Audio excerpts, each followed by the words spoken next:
The following is a presentation of the Missouri Sports Network.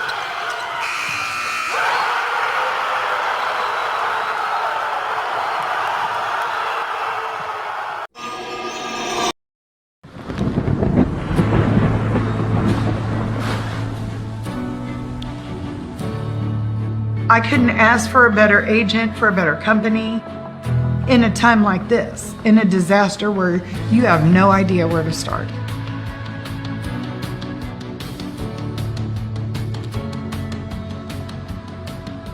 I learned that there's not a given in life. It takes a team. There's people that are going to watch out for us and that care. It's been pretty stressful. Once we saw Lori and got our plan, it's a lot better now. It was like a huge weight lifted.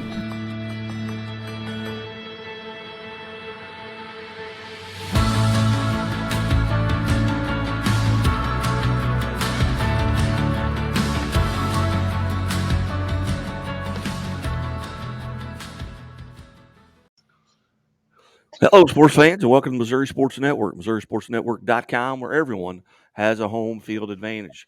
Here presented by Central Bank of the Ozarks. Laborers Local 663 reminds us to drive safely in work zones. Everyone wants to go home safe. Great Southern Bank, Shelter Insurance Agents, Grant Baker in Aurora, Sean Holman in Lockwood, Chevy Dealers of the Ozarks, and the Bank of Billings. Bank of Billings established 1889, the oldest bank in Christian County. We go down to Gainesville, Missouri, and welcome in to the network Gainesville Bulldog head coach Blake Hobbs and Class 2 district champions. Up next, Plato High School. Coach Hobbs, thanks for your time today. Thank you for having us. Coach, 20-6 on the season. You guys out of school right now, but tell us a little bit about the season up to this point. Obviously, a tremendous year. Yeah, we're 20-6. Of our 6 losses, 5 of them have been to Class 3 or higher. We've won 2 tournaments on the regular season. One was the Hartville tournament. The other one was the Alton tournament. And out of all of our losses, I felt like we've competed in every single game that we've had. So, coming into the 2022 season, look back at last year. What did you have to replace? I mean, due to seniors graduating, what were some of the positions, skill positions, any position really that you had to replace? Absolutely no one. I did not have a single senior on my team last year. Okay, just kind of handicap this year. You've got 3 seniors here alongside. Or are these the only 3 seniors? So we actually had 1 senior on our team that has had to step down because he is actually shipping out for the military on Monday. But he was our starting center fielder. He'll be the one. He's going to be a big miss. I believe just the way he read the ball in the outfield, he'll be a big miss. But no, these 3 have led us every step of the way. Tell us just a little bit about your background. Where'd you go to high school, college, and how'd you end up there at Gainesville, and how long have you been there? I went to Willard High School, and then I went on to play college ball at Southwest Baptist. Whenever I came down to Gainesville, honestly didn't know where Gainesville was. I was just looking for a head coaching job because I knew I wanted to coach baseball. I wanted to teach PE. Gainesville had all the glamour that I needed for me, and then having the 2 lakes around, that's what brought me down here. And how long have you been there? This is my 2nd year. Second year.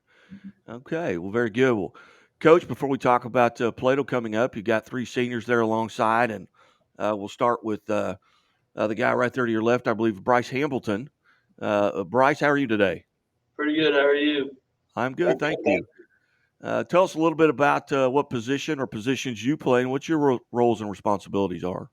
So usually I'm catching behind the plate, and Hobbs has put me in the pitching position a couple times. I think he's wanted me to throw against Plato, so I'll be throwing that game. What are you doing between now and Monday to kind of get prepared for that? I'm just gonna focus on swinging the bat, hitting, and then probably throw a couple bullpens, get my arm in check, and then we'll go from there. Have you predominantly always been a catcher? No. Hobbs, whenever he walked in the fall of our junior year, he looked at me and he's like, "You got some size." So he wanted me to try catching, and I used to be a catcher back whenever I was a little boy, and I just kind of quit that, and then he put me back there, and I guess I've just stayed. Yeah. What do you enjoy most about it? Oh, being a part of every play. I mean, I call some of the pitches, he'll call some, and I just love it. Very good. Very good. Now, you're a senior as well. Tell us a little bit about what your future plans are. So next year, I'm going to go play baseball for C of O. I'm going to look into majoring in sports medicine and go through that path. All right. Is there a background there? Have you got family in sports medicine? Well, my mom she's a RN, so she was kind of pushing me to go that way, and I just have grown up being a medical person, so. Very good. Well, Bryce, congratulations on a tremendous season, and best of luck here as you go forward to play Play-Doh next week. Thank you. You bet. Again, visiting with Gainesville Bulldogs here on our high school team of the week, brought to you by Country Financial. And Coach Lander Jenkins is alongside. And Lander, tell us a little bit about what position you play and what your roles and responsibilities are. I've pitched a little bit, but mainly I play first base for us pretty much every game. So that's what I've done really all 4 years of high school. So. Tell us a little bit, kind of from your perspective, 20-6, an outstanding record, your district champions. Kind of tell us what your impressions of the season. What have you enjoyed about it? Well, I mean, like coming into the year, we knew like defensively we were going to be a super solid team. We have probably the deepest pitching staff, like I would say in the state, definitely for our class. Our pitching staff's really tough. But coming in, like I know like the question was going to be our offense, but man, I think we surprised a lot of people. Our offense really came on strong, especially early, and then we just kind of rode that, and we stayed fairly consistent, and so that's kind of what put us over the edge this year, was just stepping up offensively. And having the advantage of playing fall baseball, tell us a little bit about what you do in the in the off season when you're not playing baseball, because you kind of got that opportunity to kind of play baseball year round there. Yeah, having a fall season, I think, is a huge advantage. I mean, I know Coach Hobbs has talked to us about it before because he didn't play fall baseball at Willard, and it's just nice, especially like, you got young guys coming in who haven't played with you before. And so, like, you get to really know your team, like, know your guys before your really main, like, state district season. What are you doing to get prepared for Play-Doh? Main thing is, I know for me, it's just trying not to psych myself out. Try to stay calm. Over the next few days, it gets pretty stressful waiting to play. I'm ready to go right now. So, but I think we'll just stay consistent. I don't think you try to change too much. Just do what you've been doing all year, and that's pretty much it. Yeah. And also, being a senior, what play? You've already graduated, I'm assuming. Yeah. What do you have plans, or what's in your future? So I'm going to go up to Baptist Bible College up in Springfield, play basketball up there, and I don't know what degree yet, but that's my plans for now. Very good. Well, congratulations, Landry. And alongside Jake Leaker. And Jake, tell us a little bit about what position and roles and responsibilities you have. Well, I play short for us most every game that I don't pitch, and I swing in the leadoff spot. So, yeah. Tell us a little bit about how you get prepared. What are you doing pregame? You're leading off. I'm assuming Play-Doh, that game will be at your place. Yeah. Okay. So what are you doing to kind of get prepared on an at-bat by at-bat basis? Let's during the game. Well, during the game, usually just try to get the pitcher's timing down as much as possible, as early as you can.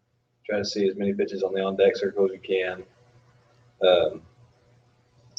Just really pay attention to what they're doing in between innings and then IO, and try to get to know them as well as possible. What do you know about Plato, coming into this? Is this a team you've played or seen this season?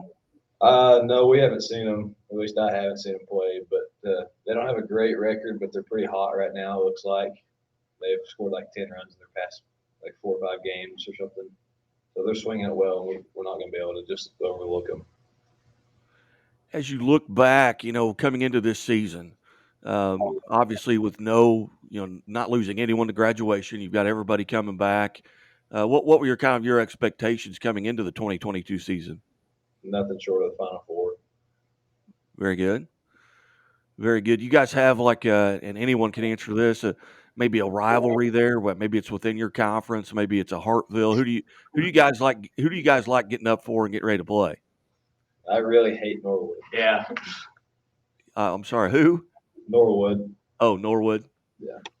Now, is that something you've carried over, from basketball as well? Yeah. Very good. Very good. Well, Coach Hobbs, what are you looking at? Have you had an opportunity to see Plato? Have you got a scouting report? What are your thoughts? I have never seen them actually play. However, a lot of schools in our conference have. A lot of schools that we've played have played Plato as well. So I've been in a lot of communication over the last couple of days, just asking about Plato and all them. I know they got a pretty good lefty that's probably who I think we're going to end up seeing. Like Jake said, they've scored over 10 runs in their last 5 games. They're swinging the bats well, and I know Coach Dean over there has done a pretty good job. I saw him coach some with the Midwest Marucci teams, and I know that he's doing a good job over there with them and building up some confidence, it sounds like. Take us back to that district championship with Seymour, 3-2 game. Kind of run through that. That had to be exciting. Yeah, it was probably at the time it was nerve-wracking, but looking back on it, man, it was a really fun, exciting, good overall baseball game. No team scored till the 4th inning. And to be honest with you, I didn't know if we brought our bats to the field at first because Shea Noble seemed like he had our number. He struck out everybody at least once in the lineup. But you could tell that we were still confident in ourselves, confident that at some point we were going to figure him out and get to it. Dylan Henry hit a home run off of the one bad pitch I thought Andrew Hamilton threw all day, and he ended up hitting it over the fence. Well, then the next inning, Bryce steps up and hits one about 100 feet further than Dylan Henry hit one. So he ended up tying the game. That 5th inning, we had just a misplay happen. Baseball plays, it just happens, and the kid scores. Then stepping up, a kid that really has started to shine late in the year, my 7-hole 8-yarder, steps up. Second pitch of the at-bat gets a fastball, and he hits a line drive over the scoreboard to tie the game back up.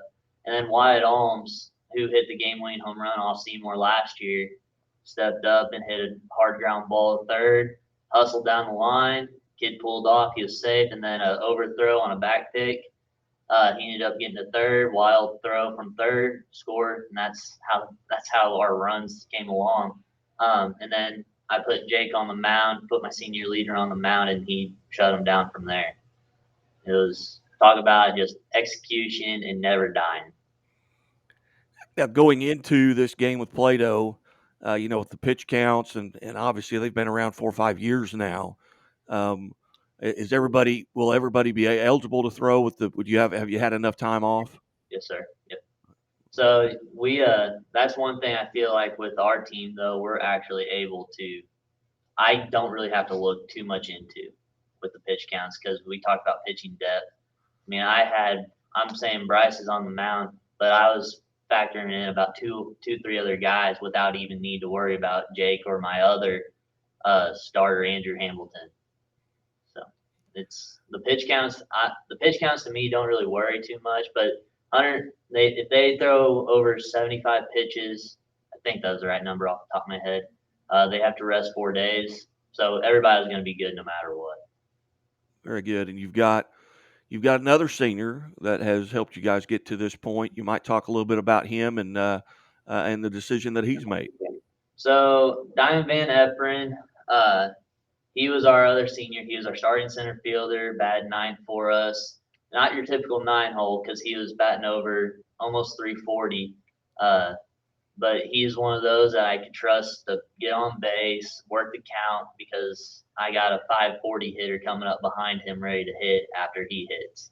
And they knew that they had to pitch to him. So he was one that I could trust to put the ball in play. He wasn't just going to overpower you, but he was going to slap it to left field. And then on the mound, the kid was effective. The kid had a good running fastball. The ball tailed away to all righties. And his breaking ball was good too. He threw it for strikes. He threw it effectively. There's a leadership there that we're losing definitely. But you know, the kid's sacrificing his life for us. He's going into the United States Marine Corps, and he's getting shipped out in the buddy program on Monday. Outstanding. Well, gentlemen, again, congratulations on being our Country Financial Team of the Week, District Champions 20-6. You host Plato next week, and we'll be watching, and maybe we'll get an opportunity to visit with you again. And best of luck as you go forward. Thank you very much. You bet. You're watching the Missouri Sports Network at MissouriSportsNetwork.com, where everyone has a home field advantage. And as always, the Missouri State Highway Patrol reminds us to take that 3 seconds and buckle up. It's 3 seconds that could save your life. Be safe, be smart, and be here tomorrow. And keep it right here at the Missouri Sports Network.